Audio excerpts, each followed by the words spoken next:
Thank you. Enough already. Enough. Hello, good evening, and welcome to the Bettakultcha Show. I'm Ivor Tymchak. I'm going to be your host for the evening.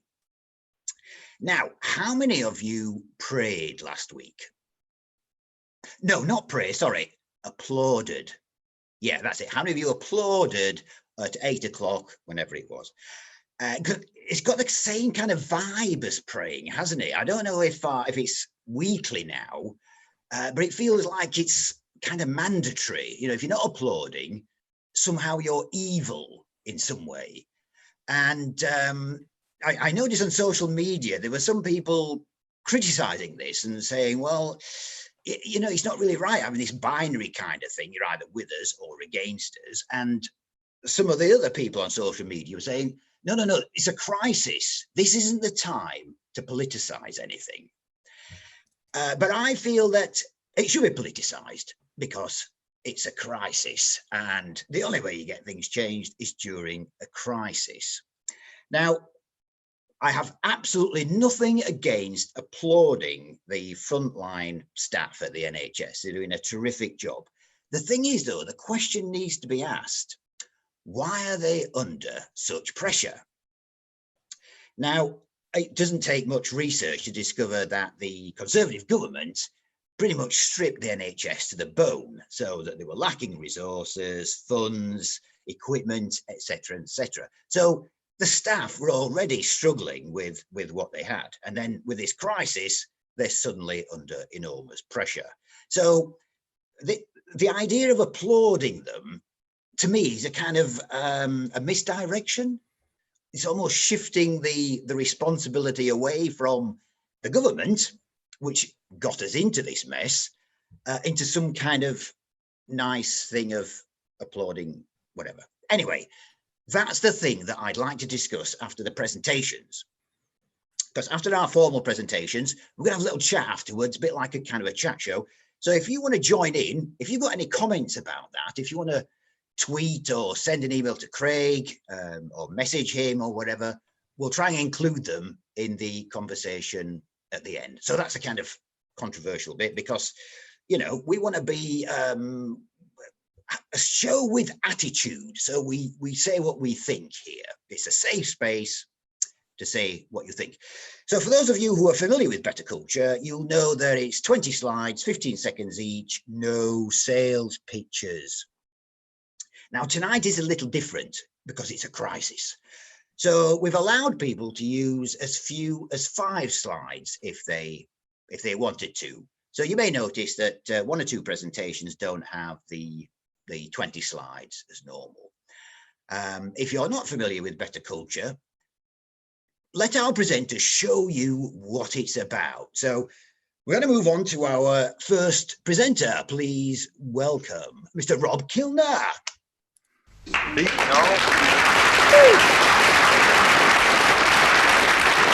you very much. Thank you. Right. Go, okay.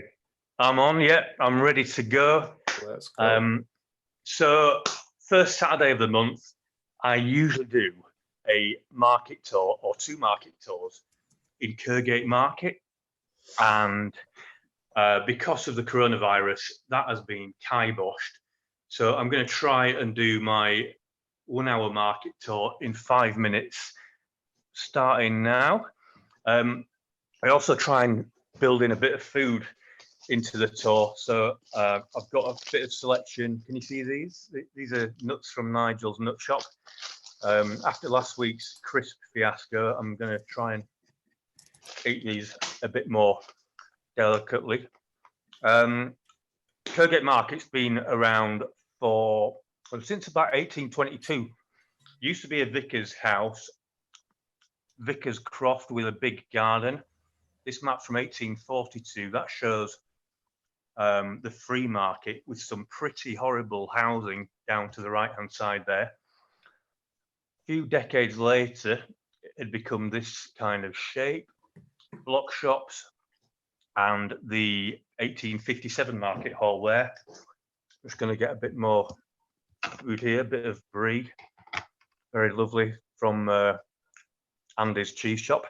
This is inside the 1857 market hall. It was designed or inspired by Crystal Palace. It lasted a few decades, about 40 odd years. And then we got the 1904 market hall. You can see an insurance plan of it here. And that is still there today, surrounded by, or it used to be surrounded by loads of pubs. There's a few left. This is a pint glass from the Compass Festival, which shows some of the pubs that are still around the market, including Wapentake and the General Elliot. So as we come up Kergate, you get a good view of the front of the market. You can see here, if you've ever seen Halifax Market, they're like two peas in a pod because they were designed by the same brothers, the Leeming brothers. You get a really great view of the market from the first floor in the General Elliot, which is an eccentric pub, to say the least. It's a Sam Smith's place. You can't take photos in there, but I managed to sneak one in. So, right, we're going to go into the market now, into the 1904 hall, just at the top of Fish Row, where you can get one of these, a mackerel that I got earlier and stuck in the freezer. Through that door is Brian's barber's shop, where I get my hair cut and my eyebrows trimmed. That barber's shop's been there for 117 years, just 3 owners. And Brian and Scotty have been there over 30 years between them. We walk around to Butcher's Row, where you used to be able to buy your sausages, but all the butchers have moved around now. They're from Malcolm Michael's, very good. Had some of them in one of these today, oven bottom cakes. That was Cliff, who was dressing crabs. He once invited a prime minister into the market, and him and Michelle, who run Hayes Seafood, have also been on or personified on the stage at Leeds Playhouse in a production last year. They're real advocates for the market and beautiful, lovely people. On the tour, we get to see some sites that you don't usually get to see. Unfortunately, these two aren't them. These are in the Leeming building, and we can't get in there, but it shows you how opulent it is and how detailed it is in there. That is now a private space. You can eat in the market. I would imagine a new thing every day for a year. I once had a sea urchin in there. My advice is not to Google what the soft dangly bits are while you're eating it, because they are basically soft dangly bits of a sea urchin. This is Eamon in the Kergate Cafe. He told me a few years ago that he gets some of the same people in every day before this crisis. And it's not just a market, it's a social service they're running there. It's where people go to be human, basically. It's so much more than a supermarket. It's so much more than putting your food through a barcode reader. It is a supermarket. So my last slide is basically get down the market, but stay away from anyone. That's me. Cheers.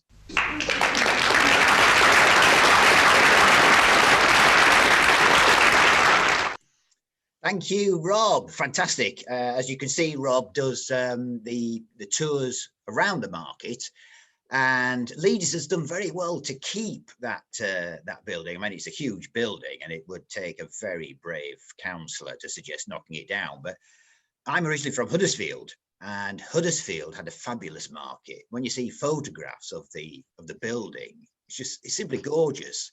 And of course, it got knocked down during the 60s, I think it was, to make way for these modern concrete brutalist markets, buildings. And of course, had they kept the building, it now would have been a tourist attraction. And in decades to come, you're going to be extremely busy, Rob, I'm sure, with tourists from all over the world coming to have a look at Leeds Market. After, of course, they'd visited Temple Sure. Works, which is world famous anyway. So, so yeah, thanks for that, Rob.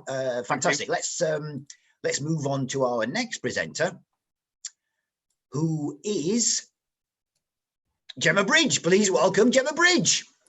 Hello.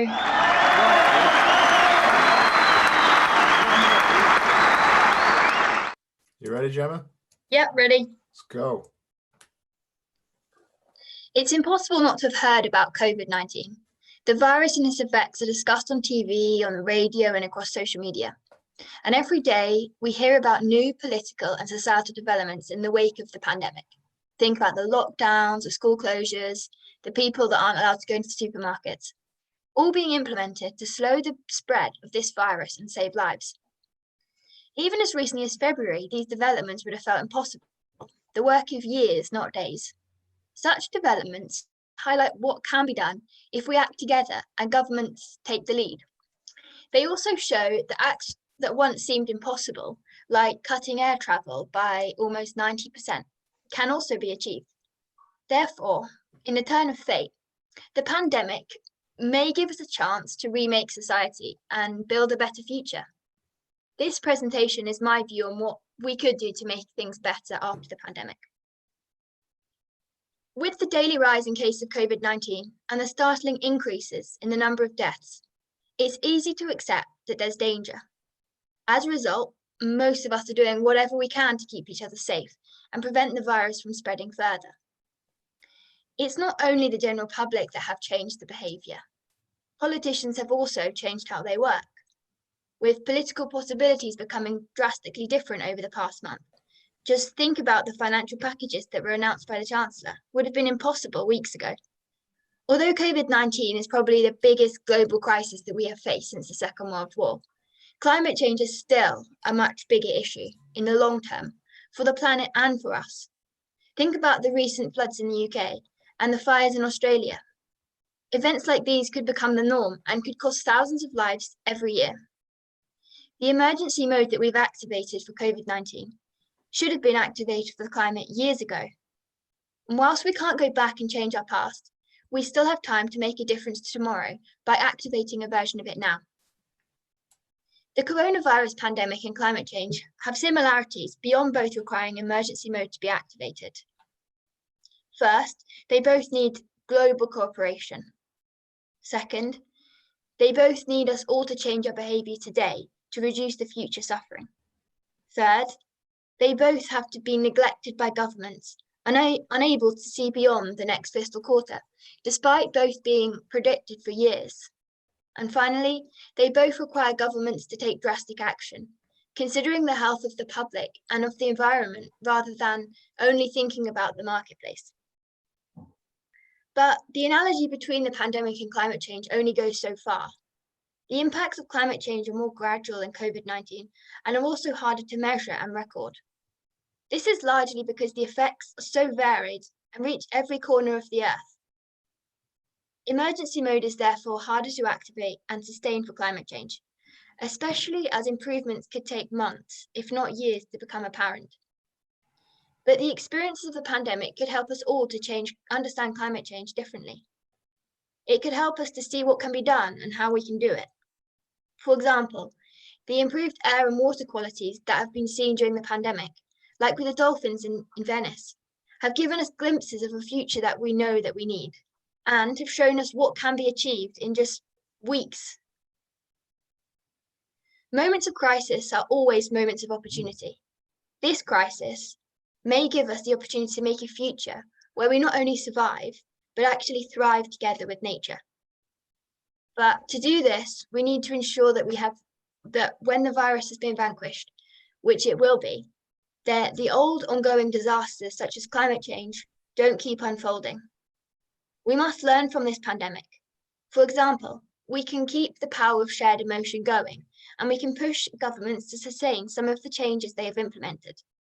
But we must also remember and be aware that some of the political changes have negative impacts on climate, such as raising the carbon limits set on fossil fuel industries, and must therefore be repealed at the first possible opportunity. This shared focus can help us to ensure that we have a shared drive to make things happen, because it really doesn't make any sense to address COVID-19 without at least trying to fix everything else too. And that's the end of my presentation. Hopefully you can answer some questions at the end.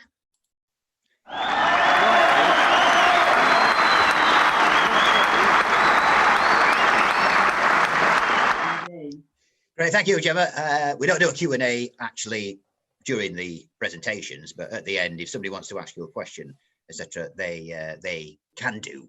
But you know, it's a brilliant point there. The fact that the government has been able to turn things around within weeks. I mean, everybody remembers the famous "there is no magic money tree." They suddenly found a forest of them. What a surprise. So these changes that have been demanded from the climate change movement can be implemented if there is the political will and there's the urgency to do it. The problem with the climate emergency is that it's so drawn out that people assume it's not there. I just tweeted today actually about the threat of the antibiotics failing to work because of the overuse in factory farming. I mean, that's something to look forward to as well. You know, the bad old days, you've got a scratch or a graze, that could turn into some life-threatening infection and you could be dead from sepsis within a few days. People just put up with it. Do we want to do that? I don't. So the use of antibiotics need to be addressed along with all these other things. So I'm with you, Gemma. Let's use this opportunity, you know, the whole Chinese crisis opportunity thing, to make some changes that are going to benefit everyone in the long run. By the way, if anybody's watching, if you've got something that you want to say, anybody can present on this show. We're hoping to do it every week during the lockdown. So if you've got a message that you want to put out to the world, get in touch and we'll get you on. Right, let's move on to our next presenter, who is Ed Carlisle. Let's have a big round of applause for Ed Carlisle, please.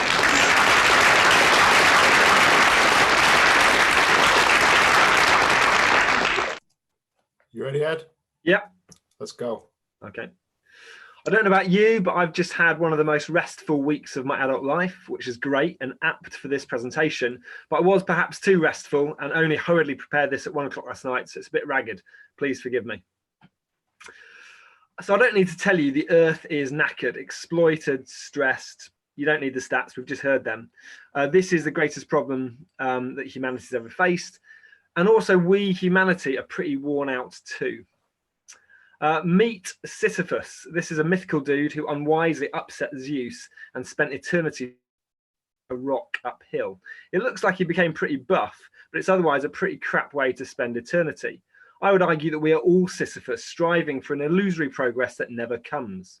Indeed, if you step back, we've got a daft system, mainly trapped in relentless hamster wheels of work, 9 to 5 if we're lucky, shopping, social media, overpriced travel and holidays, and so on. We've forgotten how to rest, brainwashed to believe that we don't even need to do so. In the grand scheme of history and global culture, this is unusual. Almost every ancient culture and modern indigenous culture have rhythms of rest, the Sabbath, the Shabbat, etc. Do we really think we know better than almost everybody else in history? The current moment is troubling, but also fascinating. It's a disruption in which many of us have been forced to down tools, fully or partly. We can moan, but as per the rationale of this event, it presents something of a blank canvas to reboot and reset. The Earth is taking breath with loads of indications that the natural world's replenishing itself in unprecedented ways. And we're all breathing and happily, in countless ways, taking the opportunity to rally round and practice well-being together, neighbours looking out for one another, and so on. A lot of us spend a lot of time moaning about the way things normally are, so surely we shouldn't hope for a return to normal. Ours is a mad world. This, by the way, is an image from an amazing animation by a guy called Steve Cutts. You should find it online. In this enforced rest, it's been said we're each having to deal with our addictions. It's maybe not quite true of people who are gamers or knitters or whatever, but you get the drift. Above all else, I hope we don't lose this sense of rest, of break, of pause, that we don't rush back to frenetic action. How could we hold on to it? We just need to put slack into the system. Government has a role to play. There are loads of ways where we can structurally build rest into the fabric of our society. For example, universal basic income. Other options are widespread debt cancellation, as currently proposed by the Jubilee debt campaign. And by the way, Jubilee is a Jewish concept linked to Shabbat. Also, there's the idea of all of us moving towards 4-day working weeks. And also degrowth, the idea that we need to lose our obsession with an ever-growing economy and find a different path. And linked to that, even things like the possibility of reinstating restrictions on Sunday trading, which might seem so retro and countercultural, but I think we need to go there. But more fundamentally, the restlessness is in all of us. We need culture shift. As Marley said, emancipate yourself from mental slavery. None but ourselves can free our minds. We need to secede from dominant ideologies and find fresh states of mind and practice. A great way to start walking out of this relentless consumer capitalism is noticing the gift economies, i.e. those not rooted in money, and expand them in our lives. We can then access virtuous circles in which we're increasingly off the hamster wheel. Practically, what does this look like? Growing food's a great step, an understated yet political and revolutionary act. Practically enables us to spend less money, and there's also an interesting angle on this around not ultimately being in control. There's also loads around collaboration, sharing, and buying less stuff. This might find an outlet via things like Repair Cafe and circular economies, but also let's all just stop shopping and remember how to wait, how to be patient, and how to resist the allure of immediacy. There's also loads around building interdependence like co-housing, car sharing, etc. Individualism and independence are exhausting for ourselves and the planet, and we need to find other ways. We also need to play more, create art, and generally do more useless things that don't have monetary value. A lot of what I've pointed to here isn't obviously rest related, but it's about generating economies of rest. We also need to discover disciplines personally of rest, to be intentional about stopping, to resist the restlessness, perhaps pray, meditate, even fast, and like the samurai, rediscover poise. Some people of faith talk about discovering the possibility of having a mind like water, a place of mental poise, where you're not stressed or distracted, you have headspace, you're focused.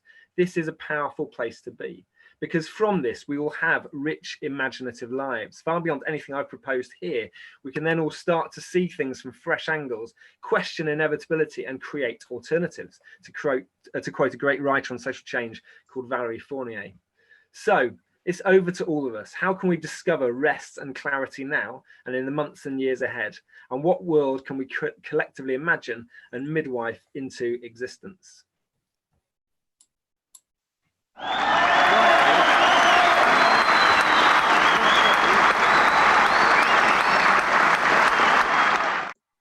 Thank you, Ed. That's a powerful message and one that we need to hear. I mean, I keep banging on about how when I was a youth, the promise was, oh, in the future, technology will free you from work. You will have more leisure time than you know what to do. Where is it? And actually, it's got worse. People are complaining of overwork. And the thing about this crisis that I'm really interested in, that there's going to be so many businesses going bust. There's going to be all these people who are unemployed, and it's what are they going to do? That's the question, because society hasn't trained them to do anything but think about work. So people like Emma Behrman, who runs her play group, think, just play. The idea that, hey, I can spend years just playing needs to be introduced, so people don't feel bad about just playing. Anyway, I'm off for one. Let's move on to our next presenter, because this show is about the presenters, of course. So please welcome Becky Senior.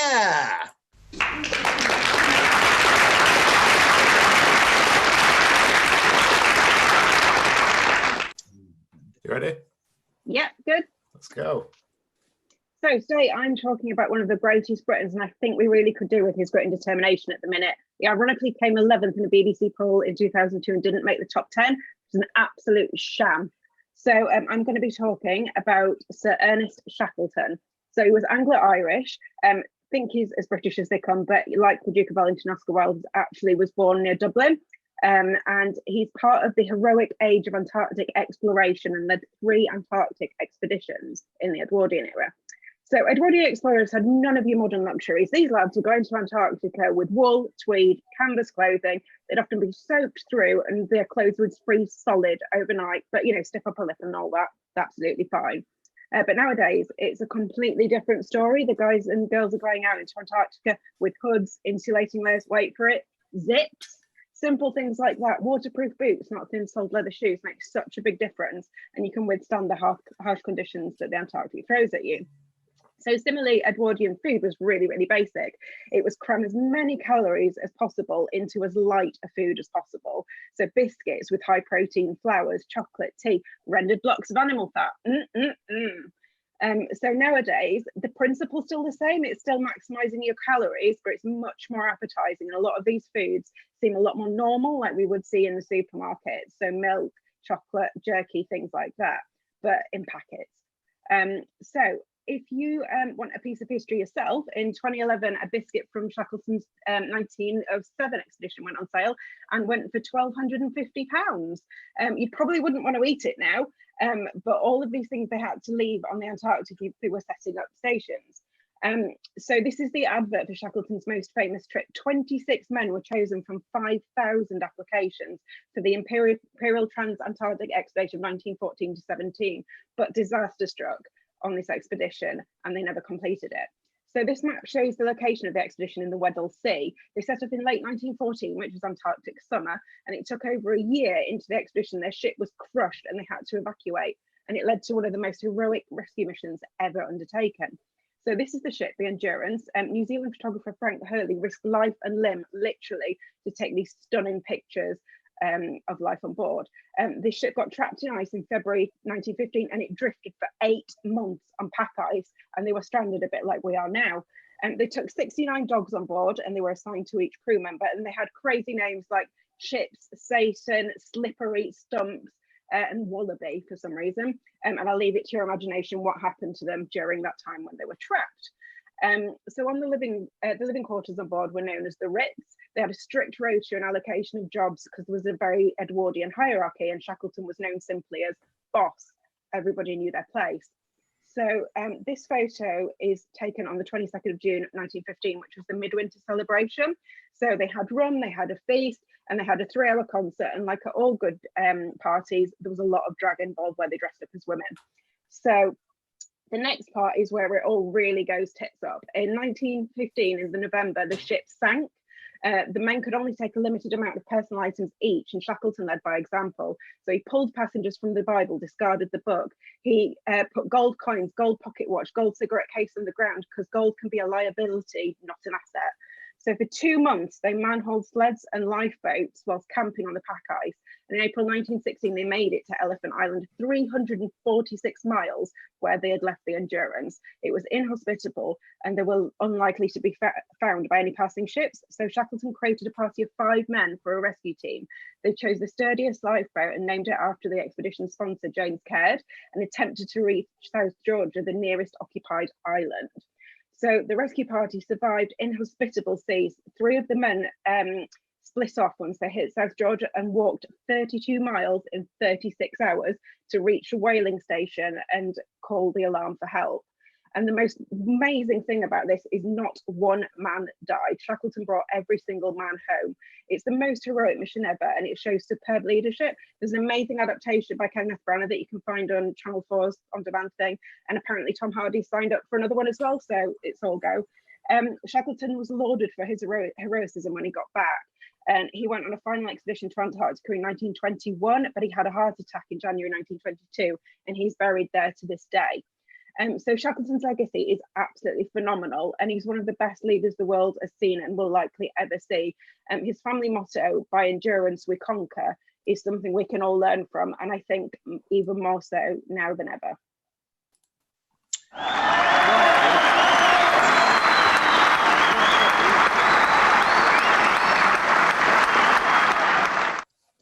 Fantastic, Becky, as ever.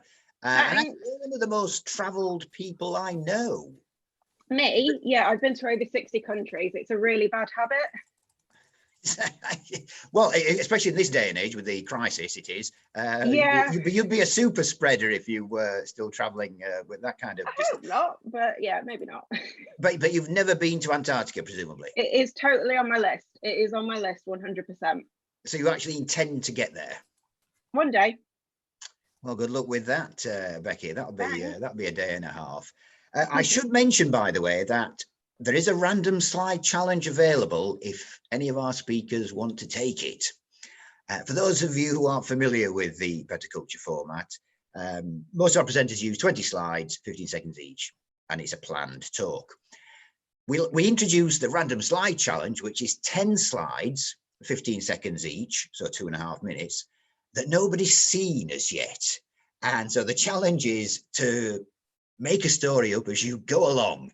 So whoever volunteers, it's a bit like the ad, isn't it? In the paper, you know, danger, no chance of success, or very little chance, might get some honours, don't know. Anyway, it's like that. So whoever volunteers has to make up a story with the slide that's presented to them. So it's there if anybody wants it. I don't need a volunteer just yet, just have a little think about it. And yeah. Let's move on to our next presenter now, who is Bird Love God. Round of applause, please. Thank you. You ready, Bird? Yeah, fire away. Let's go. Let's go. This is me, Johnny Good. Brief introduction. Yes, so I'm an artist in the very, very broadest sense. A media founder and a journalist. I write for the Yorkshire Post as well on a Tuesday or Thursday about business. And these are my two websites that you can probably see, but I can't because it's where the screen thing is. Right, so our civilization wasn't working before COVID-19, really. Think back 2 months ago, the big deal was about climate change. We're filling the oceans with plastic. You can read the words for yourself. Consumerism has come to an end, right? This is what I think. Right, the problem with it, as you can see, is that it ends in a consumer. You can't consume indefinitely. It uses finite resources. We can read the words, you understand, right?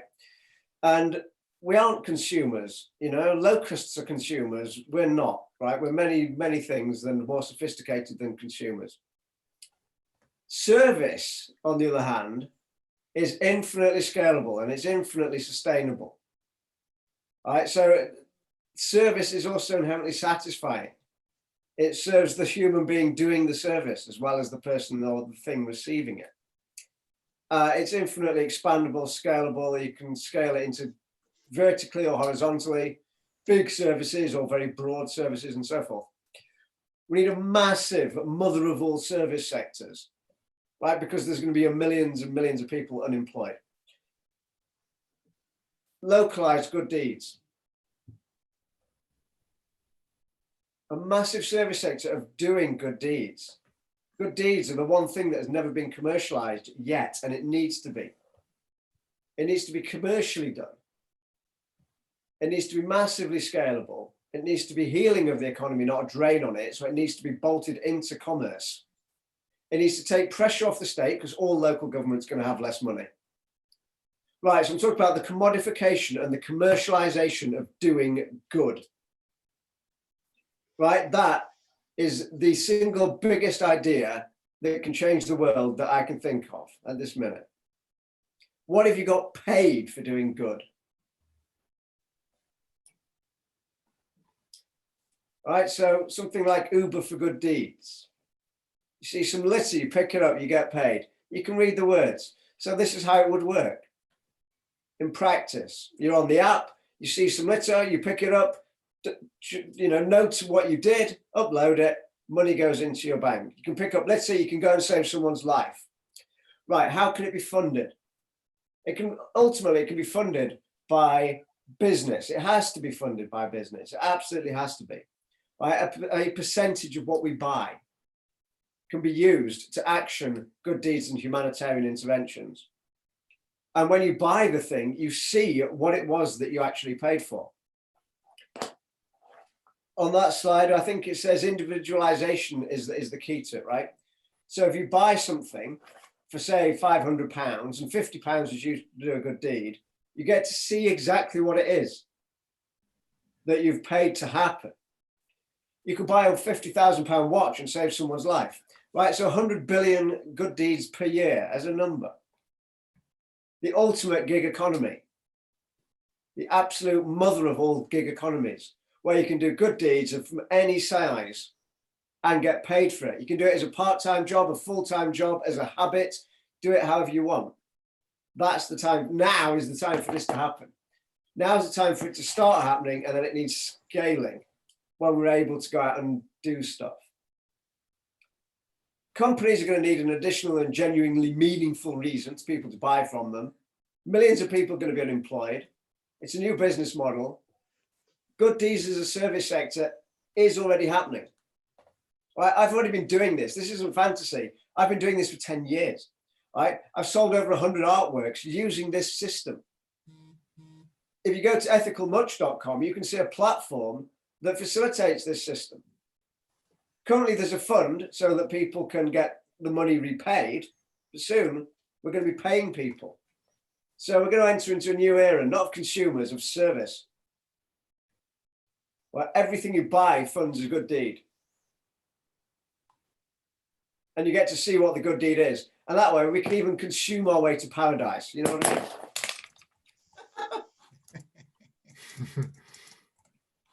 Thank you.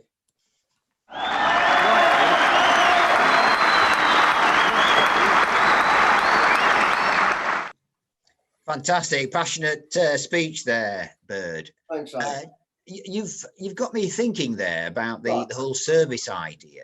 Yes. I think the problem that we need to address, though, is how to separate service from money, because currently, why? Nobody has an alternative to the money system. It's like air. You know, we're so used to it, we're so inculcated with it that we cannot think beyond it.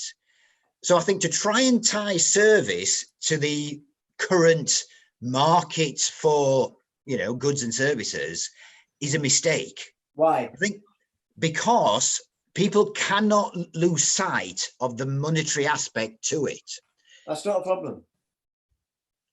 We will have to have a sit down and a long chat about this, Bird, because I can see that. I mean, I think that's a fantastic subject that we could theme an entire Bettakultcha about.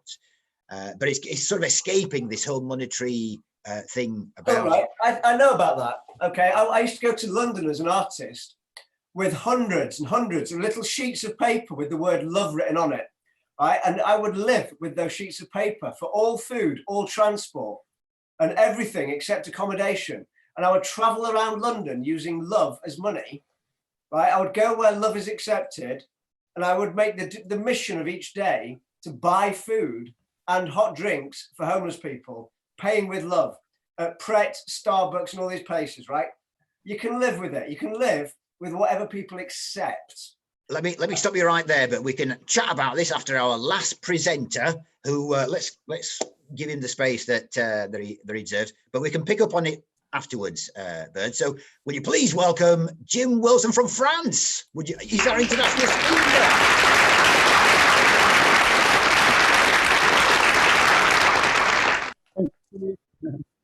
Thank Ready, you. Jim? Thank you very much. Let's go. Yes, we live in France, and I want bienvenue from Rousseau and Sand. And I'm not sales pitching here because we don't have a chambre d'hôte, but we do have plenty of wood. Wood is an essential requirement for living here because during the winter it gets incredibly cold. I cut some of it myself, but most of it I have delivered. And here is a stock, probably from last September. We have all manner of weather here.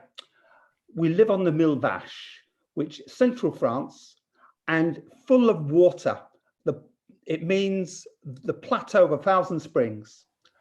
And when we first came, we had a building that wasn't structurally totally sound. And so we had to do a little bit of work in order to ensure that the house did not collapse around us. But now it is, as you can see. It's beautiful, it's clean. This was a few years ago, mind, and it's transformed a little since. And the stones can tell you exactly how old this house is. I'll leave it to them. Open the window and the sunlight pours into the room. It's lightens up the dusty corners. You can see the motes of dust in the air.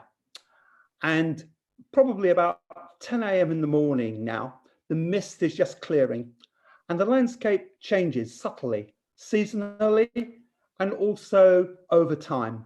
There are perhaps less trees than there were, which is a shame.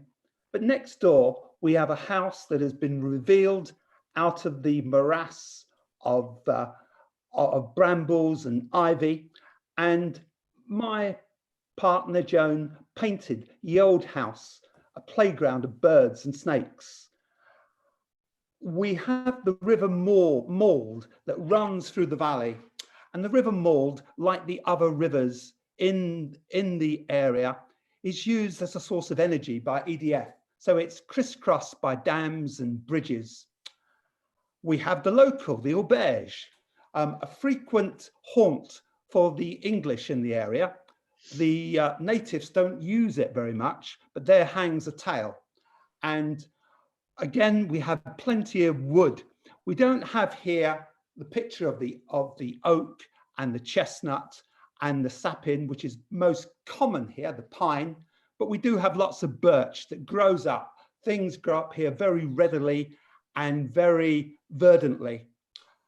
We have, as I say, all manner of climate. This is a mini climate here. And we have cows that cross the road and sometimes hold up the traffic for hours on end. I exaggerate a little. The Limousin cow is a staple product of this area, and you will have seen it advertised in your local butchery. We also have the English eccentric. This is Chris. His Jeep is now green, and Chris is often seen in military uniform. He's currently building an air raid shelter for the next oncoming crisis, but he's actually an advocate of the 1940s era. We have the cows again. They're moved from field to field, and ultimately, I'm sorry to say, the abattoir. But that's the end of all of us, one way or another. And they're locked in by barbed wire, as you can see, and sometimes by electricity. But this is our beehive, and I don't exploit the bees. The bees have all the honey for themselves, and that was a short one. And here we have the barbed wire itself. But we also note the spider's web, which is stronger than steel in proportion to its size, and a darn sight more beautiful when the light reflects off it. And you can see the little beads of dew. And this is our granddaughter, Matilda, and her mother looking at some goats, which are the property of my friend who has a little small holding, and I do not covet anything he has. But we do have a little snake of our own, not a pet, but an adder, which I came across 2 days ago, or rather my cats. And I suffer for what I do. You can see the stigmata. Is it a sign of shame or a sign of glory, or an indication that I've been painting the fascia boards of the house? It is the latter, because it's jolly hard to get off. And my final point is, let us make Orwell fiction again. But as my clever cousin Harry says, did Orwell ever write fiction, or was he merely being prophetic? So I'll leave you with that thought.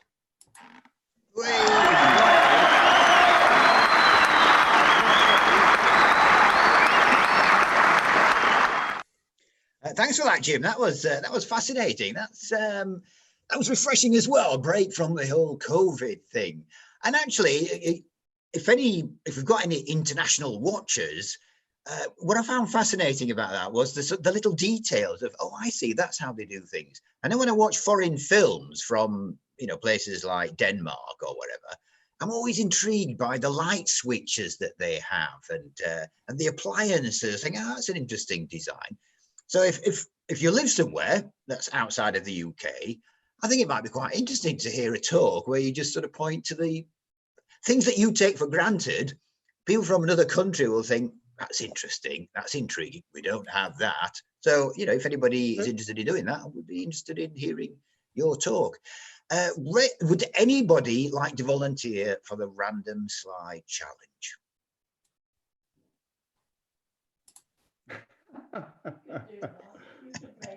Okay, well, forget the Yeah, randoms. we could do. It's a tough gig. I will be honest with you. It We've is got Rob. tough. It is a tough.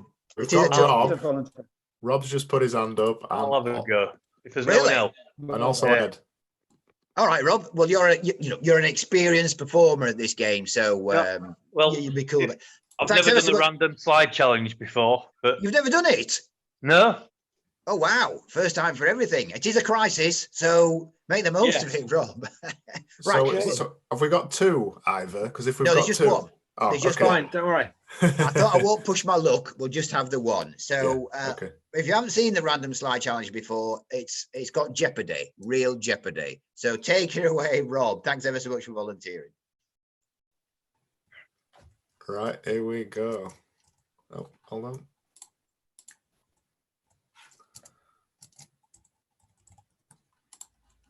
Bear with me. Take your time.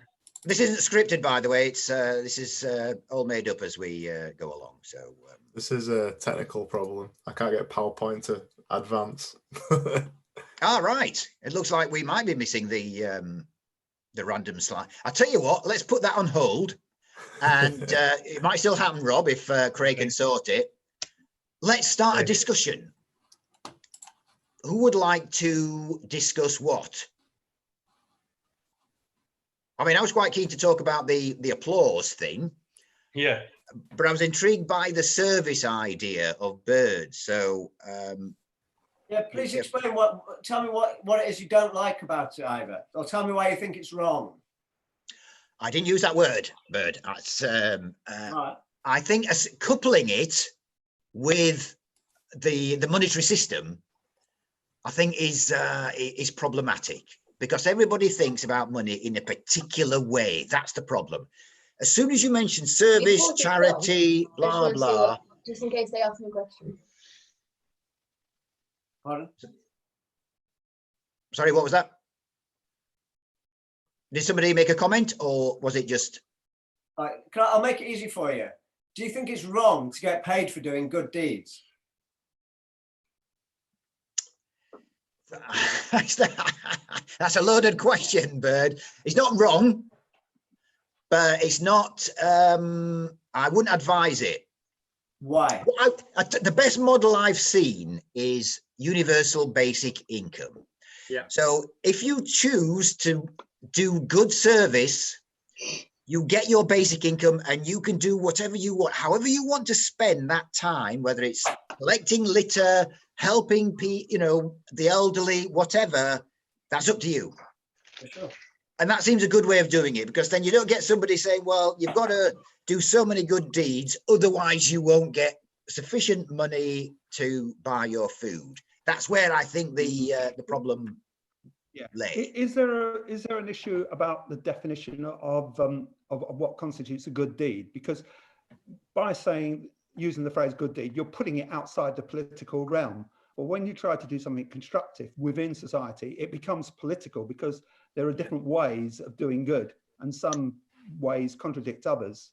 Yeah. And some are in people's interests, and others are not in people's interests, and that's where conflict comes in. But then I'm politicizing it and perhaps making it more complicated than it needs to be. I don't know.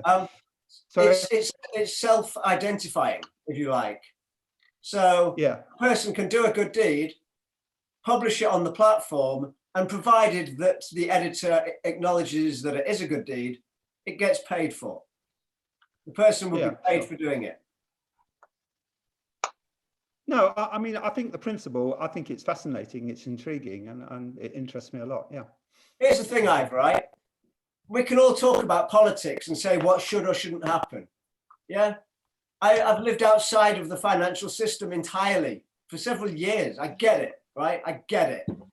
However, it's not within our power right now to create universal basic income on a global level. It isn't. It's nearly there. It's nearly there, though. I think it's important at this time to, I mean, as others are, and as somebody was saying in one of their presentations, just to make sure that it's being pushed and the questions being asked. You're right, we can't wave a magic wand and make it happen, but now is a great opportunity to push it forward. Right, you're thinking too localized, you're thinking UK, and it's not going to happen, right? Do you think Nigeria is going to have a universal basic income, or South Africa, or any one of the countries in Africa, or China, or Japan, or anywhere in Europe, right? Or America, who may introduce it, but then will pull it immediately? Okay, you're trying to jump 10 steps forward, whereas this system happens now, and it is a commercial system that actually integrates with our existing businesses and our existing way of doing business and our existing way of thinking. And even if we did have universal basic income, the streets would still have litter in them. There would still be graffiti that needs removing. There would still be people isolated. And there will still be a gazillion good deeds that could be done that don't get done. It's interesting, Bird, because I've travelled around Europe, and I've noticed how different cultures have different attitudes to litter. You go to Germany, there's no litter, because the cultural attitude is we don't do that. We have civic pride. Whereas you go to somewhere like Rome, and there is graffiti everywhere. It's like they couldn't care less. So it's more about the culture than the business model, I think. So this business model generates a culture whereby people do good deeds because they get paid for it. And so it means that anybody can earn a few quid or a few £100 by doing good deeds. So it generates a culture whereby litter on the floor is literally an asset, because when it is picked up, it can be worth money. So if you want to change culture, business is business changes culture quicker and faster than anything. Yeah, I agree. That's the language that politicians understand. But the thing about the next few months, Bird, is that, as you've pointed out, the unemployment rate is going to be unbelievable. And because we're in a globalized world now, world governments are going to have to work with each other. China can't solve this by itself. America can't solve this by itself, etc., etc. They're going to have to talk to each other and collaborate. Now, that's going to be a really interesting situation. It is, but there's nothing to do with politics, right? So that's entirely like global politics, right? And yes, they may collaborate. Yes, they won't to some degree. And it's not going to, the politicians, why are you expecting the politicians to fix society? Not even their job. It's our jobs. It's both. It's the politicians to create the environment where possible. Here's something. I had an interesting conversation on social media this morning. I was urging people to take the streets back, and because in this moment of crisis, get some garden furniture out on the pavements and start reclaiming the street. And these other people are saying, no, it's the wrong time. It's a crisis. That's just going to antagonize people. And it's this classic, no, don't politicize it because it's the wrong time. So it's that argument about, well, if we don't do it as little people, the man in the street, then it's not going to happen. And you've got to change the attitude of the people. I mean, just reclaiming the pavement, for example, the number of times cars park on the pavement that are supposed to be for pedestrians, people just put up with it. Was it Becky or Gemma who were talking about climate change? Oh, I was talking about Arctic exploration. It's not me. Gemma. Okay. Yeah, it was Gemma. Okay, great. Hi, Gemma. So, I mean, as well as a more anarchic approach, like the good deeds thing, we also clearly need a big Marshall Plan, like a Green New Deal, and we need to kind of just create, and that would be for kind of mass, I suppose, state intervention really on kind of environmental action to create employment, classic 1930s stuff. So there you go. We need to do that. Well, we definitely need new ideas. And hopefully with the crisis, people will start coming up with them. But then it's a case of implementing them. Well, so the good thing about the New Deal is like, so new ideas are great. I like new ideas, but new ideas also scare people. But because people, you can point to the New Deal and say, well, it worked. I know there were other factors, but essentially it worked. The model worked. So that helps in its favour. Now, if you think of something like post 1945, when the NHS came in, which was a phenomenal, crazy, batshit idea, and kids got glasses, people got teeth, simple things like that we take for granted now, within my grandparents' lifetime, were unimaginable. Like they weren't a thing because we didn't have it as a society. So change can happen, but I think we all need to work together with the politicians to make them realise what change we want to happen and take it in the direction that we see is the positivity. And it's happened before, it can happen again. Take Obama, people can believe in change, people can vote, but they can also go the other way, is what we've got to remember. We did get an interesting question on YouTube, actually. That's also about change. Go on. So I'll probably butcher his name if I try and say it. He said it's from someone called Leduc or something like that. He said, what other aspect of life could change? So what are we not thinking about? What's, we're living in, everybody's saying unprecedented. I'm sick of that word already. But what other aspect of life could change now that we're in this? What's going to be different when we come out of the other side? Well, I guess that for us, things like work, research and stuff online. We can see what's possible now. There's no reason to go to the office half the time. So I think the office thing is really interesting. I think a lot of people are working from home now. I'm working 100% from home. I'm pretty productive. So a lot of people are going to see, wow, I can get a lot more done when I'm at home. There's no commuting. I don't have to travel 2 hours a day. I feel better. I can sleep longer. It's a more relaxed way of life. I wonder how many people are going to consider when we come out the other side of this just to keep working from home. I think you've got to consider those sectors. So I work in higher education and we've switched everything to online, and it's a huge, literally for our third years, it's bereavement. They are not going to see their friends again. They're not going to graduate. They're not going to complete something that we might have all done in our lives, whether that's from high school, college, university, whatever. And I think that makes both lecturers and students suffer because we are a community. And I think some things, yes, you can do remotely, but other things you need to be in a room with people to generate new ideas, to, come up with new concepts and things. And I think in some instances, in some subject areas, you can't replace that.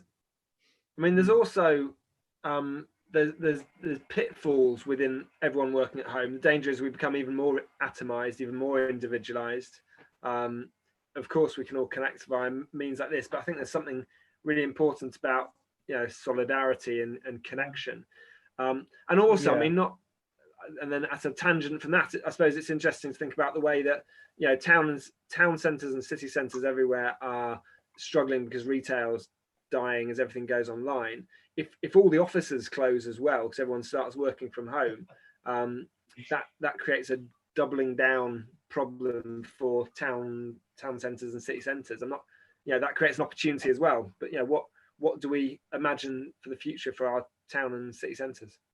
Yeah, Rob, I would like to say my office is next to Kirkgate Market, and I am literally bereft, as are everybody else in our office, that we're not getting our grilled cheese from out. So they're amazing, aren't they? Yeah, I gave them a card the day they shut and I made them cry, which was probably not my best move. Oh.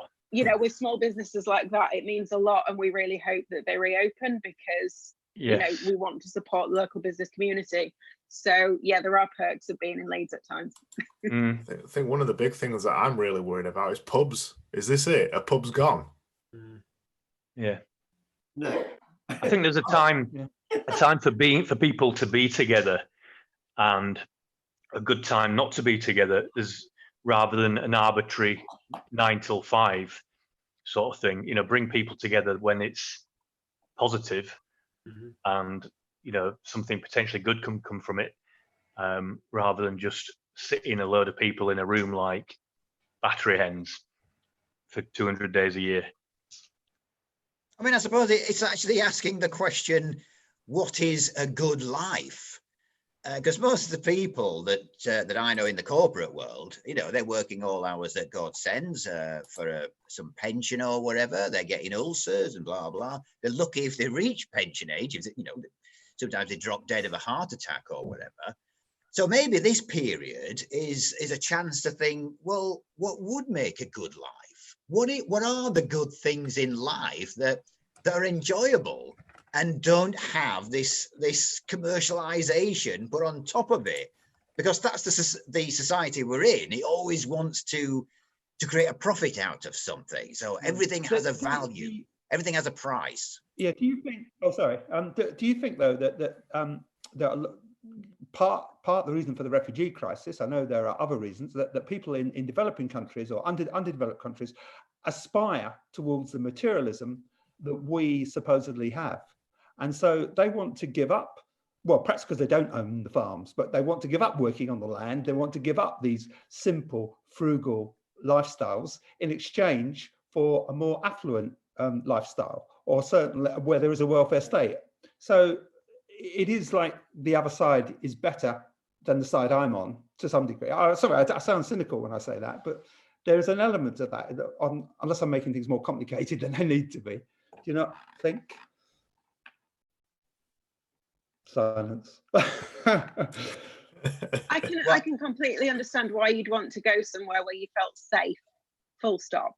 Whether that's for security for your individual self, whether that's as a woman, whether that's for your children, and that aspiration has always existed. Whether that was, and I'm not citing empire as something positive, but it happened during that period. It's happened in America with the formation of America. There's so many times when that model has been what people have done for different reasons, and in humanity it will always be. It is that sense of needing to find security and wealth. Yeah. Yeah. Are they inextricably tied? Do you only get security from wealth, or can you get security in some other way without wealth? I think some people get wealth from insecurity, but not as many people who would get it. Would be spread out in a secure society, possibly. Insecurity means some people lose, or some people lose and fewer people win, I think. It's actually about opportunity as well, isn't it? It's about those people being able to become something that expresses who they are. Right. So, you know, in our sort of Western cultures, if you like, there is an almost infinite number of things that you can be. And if you aren't any of them, you can be something just that only you is, right? You can invent your own thing and be it. And so people want that. What, the freedom to choose? Yes. That's an illusion as well, I think. Why? Well, the average person doesn't have the freedom to choose. Yeah. We get told that by the media and by a lot of people on social media, but a lot of people don't have that freedom. I'd say vast majority don't. It depends. You know, freedom to choose what? They might not have the willingness to pay the price of that choice, for sure. Yeah. So yeah, I suppose it depends what the options are. It becomes it's like can I have a cup of tea or a cup of coffee. It becomes a socialization thing, doesn't it? If your parents, often we follow our parents or our parents' friends or our childhood friends or whatever, or what they do. We follow what other people are doing, and if all of those other people are doing the same thing, we typically follow them. So if our parents had office jobs, or they were teachers or policemen or whatever, we typically kind of follow their way of life. It's hard to break out of that. I don't know if that's true.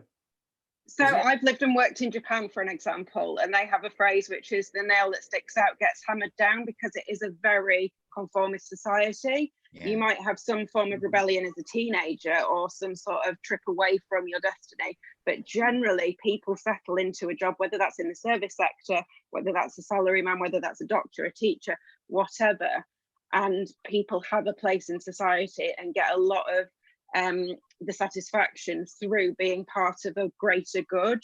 to call it another word. And that, you know, that is a very solid part of the culture and has been for centuries, not just in our modern times. So I think not everything should be seen in a Western centric capitalist view. Things like this are happening in other cultures as well. I think actually, Becky, my wife knows someone who's from Pakistan, and he had an arranged marriage. Now, as it happens, he loved someone who wasn't part of an arrangement, but he had to go with his culture. You know, it's more than their life is worth to go against it. But he said subsequently he's come to love his wife, and so the idea of an arranged marriage to most Westerners would be abhorrent. And yet, as a parent now, I think I've probably got a good idea of what my children would be happy with. So the idea of an arranged marriage isn't that kind of abhorrent to me now. But most people are going, oh no, that's not freedom at all. So it's interesting how your perspective changes depending on which culture you've come from. We're all social beings ultimately, aren't we? So if we want to be truly to pick our own way through life, to be a true contrarian, to actually say, I will do this thing, that can be quite lonely, quite a lonely path. Give you the example of Shackleton, one of the most determined people that has ever probably lived. He made his own destiny. He made that happen, but he was born into a position that would make him be able to do that. He had charisma. He had, the talent to win people around in businesses to pay for what he wanted to do. He had, the ability to rally his troops to do what he wanted, and he got the respect. But it's because he was in a certain level of society. So in some ways, you can lead your own destiny, but he wouldn't have come from the streets of London as an urchin to do what he did. So, you need manifest destiny is a construct, as it were. Privilege. That's what you need. Privilege. Yeah. No, that's wrong to say that. It is absolutely wrong to say it, because that completely and utterly disempowers everybody, right? So to say it's privilege is to basically tell the people that don't perceive themselves as privileged, and it is entirely comparative anyway, right? But it is to tell those people that they can't be X, Y, and Z because they are fundamentally victims of a society. Nobody said that, Bird. Nobody actually said that. The point that was being made was, if you're from a privileged background, the more privilege you have, the more choice you have as to what you can do.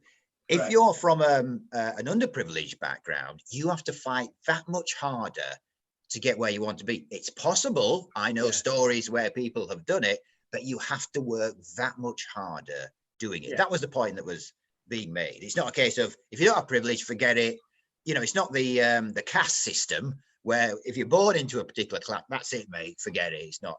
So that's the point I wanted to make. Yeah, thank you. That's right. I just got a follow-up question from Leduc. It's quite interesting. So he asked us what aspects of life could change, but then he also said, what do you think the government should tailor to work post-lockdown? So what should the government do about work and the way that we work after lockdown ends? Who knows when that's going to be, but... Well, my impression of the government is that they're reactive.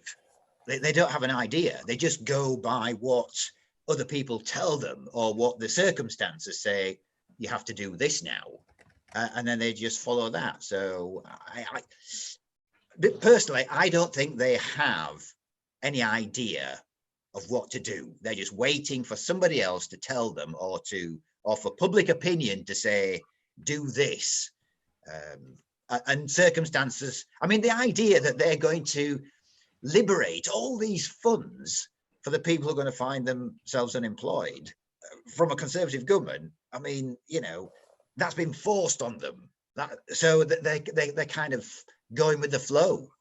That's my opinion. Yeah, they're going with the flow, but as, of course, like all of us, they have their predispositions. And so there'll be governments around the world who will be more open to the kind of radical changes that want, and others that are less so. And you'd have to presume that the Conservatives are their basic philosophy from the starting point are going to be less open to this stuff. It's not saying they can't be persuaded, but we'll just have to work harder at persuading them to take the steps that we think they should take. By the way, I'm afraid I need to go in a couple of minutes. Sorry. I was going to say, if anybody wants to leave the meeting, no one will take offence. We understand people have lives to follow. Did you manage to free the random slides, Craig? Yeah, we can finish on it if Rob still wants to do it. Are you still up for it, Rob? Why not? I've got nothing else. Great, let's finish. Let's finish on that. Let me just thank our speakers and Craig for doing all the technical stuff. So we heard from Rob Kilner, Gemma Bridge, Ed Carlisle, Becky Senior, Bird Lovegod, and Jim Wilson. So give yourselves a round of applause for It's a real round of applause this time. And let's do the random slide challenge. Come on, Rob. Go for it. Right, just give me 2 seconds.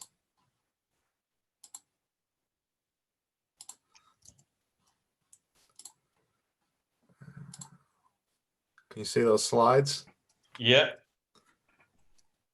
Let's go. Right. So in lockdown, I am trying to find ways to keep myself entertained, wearing new clothes, digging out some old ones. This is a suit that I might be wearing tomorrow. It's a Siamese twin chick suit, gangster chicken Siamese twin chick suit. I'm going to wear it when I go to the church. The church will be shut, of course, but it's Easter. I need to go and say some words to the Lord. And yeah, are they Easter eggs? They look a bit like Tunnock's tea cakes, which I got 6 yesterday from B&M Bargains, and I ate them all. But they are massive eggs. They look very fertile, possibly a killer ostrich. I'm not sure what's in there, but eggs. What I do love is a double yolker.